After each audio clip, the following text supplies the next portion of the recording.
One of the most iconic women of the 20th century was Eva Peron, known to millions as Evita.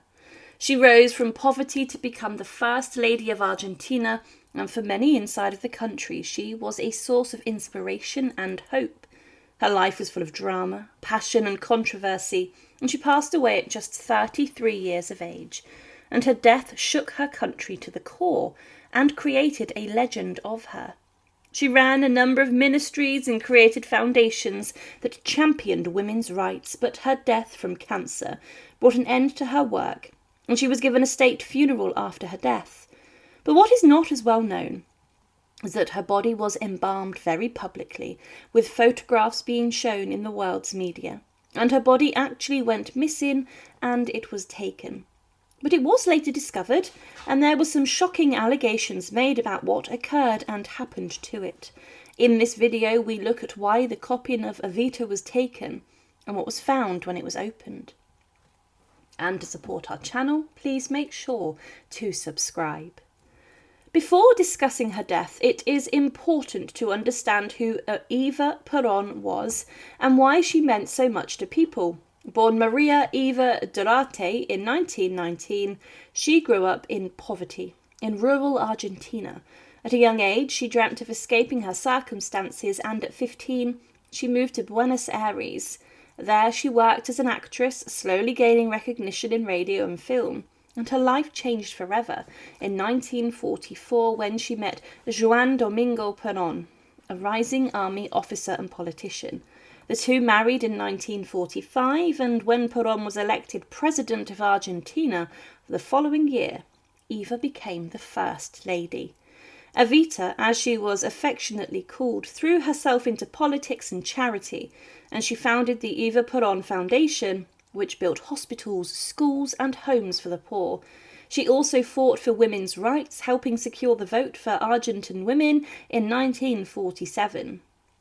But she was also a polarising figure. Argentina's wealthy elites hated her for her fiery speeches against the rich, while the working classes adored her. To them she was a saintly figure, a champion of the shirtless poor.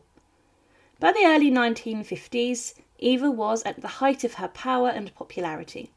Behind the glamorous public image, she was gravely ill. In 1950, doctors discovered she had cervical cancer.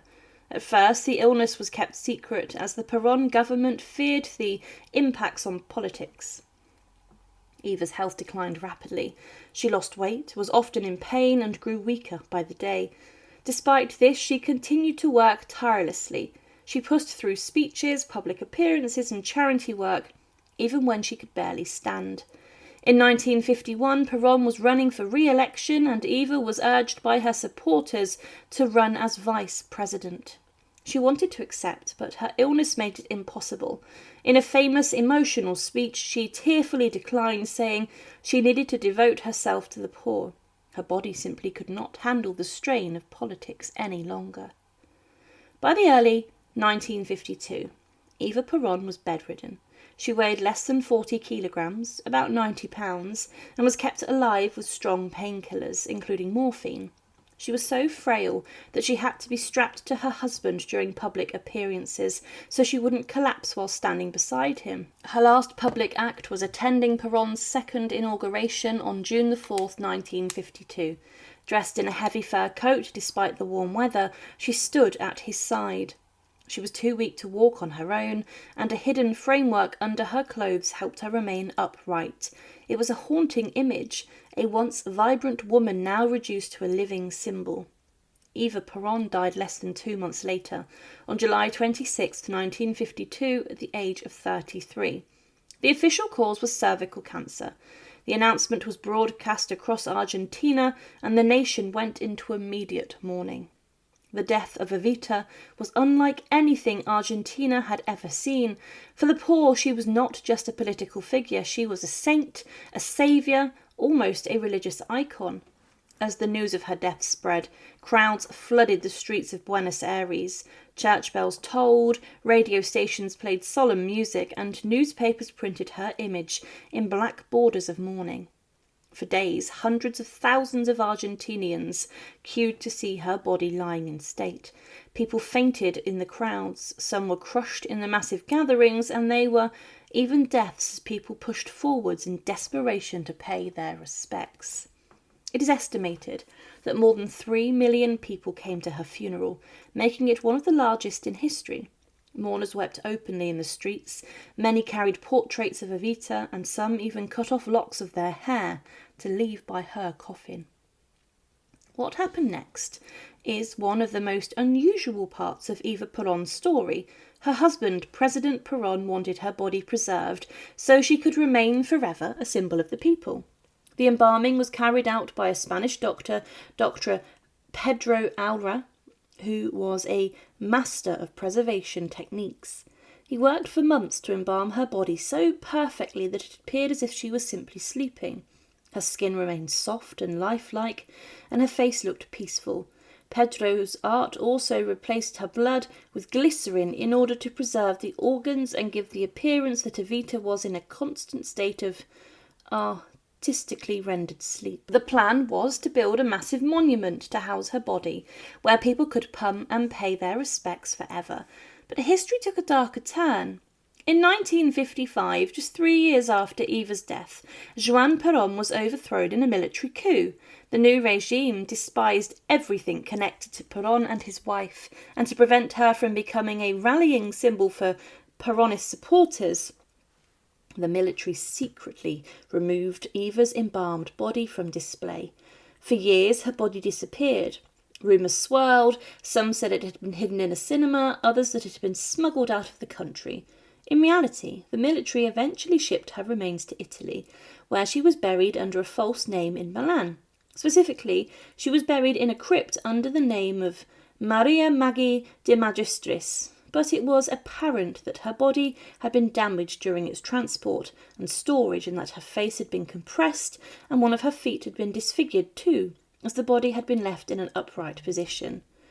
The body had been moved around many different locations, and it was even claimed that she was hid in a waterworks or even behind a cinema screen, but the body eventually in Milan was exhumed and dug up. It wasn't until 1971, almost 20 years later, that Eva's body was returned to Joan Peron, who was living in exile in Spain. In 1974, after Peron had briefly returned to power in Argentina and then died, his third wife, Eva Peron, had Eva's body finally brought back to Buenos Aires.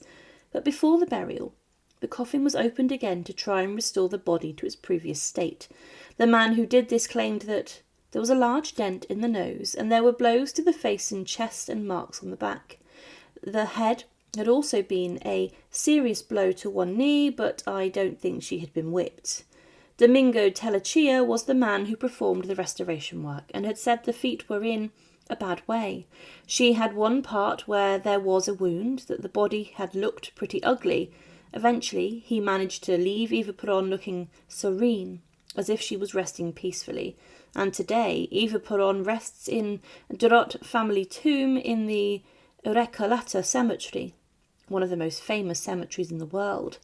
She's buried specifically 5 meters underground in a crypt which is said is fortified like a nuclear bunker so that no one should be able to disturb the remains of the former First Lady again. Eva Peron's death, at the age of 33 years old, was one of the defining moments of modern Argentina.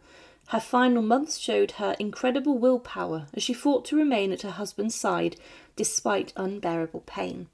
Her funeral was one of the largest ever seen, and the fate of her body became one of the strangest political stories of the 20th century.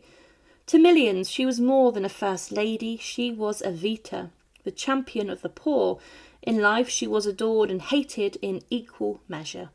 In death, she became a legend. Even today, her tomb in Buenos Aires is covered with flowers from those who still see her as a spiritual leader of the nation. Thank you for watching, and to support our channel, please make sure to subscribe. And again, thank you so much for watching.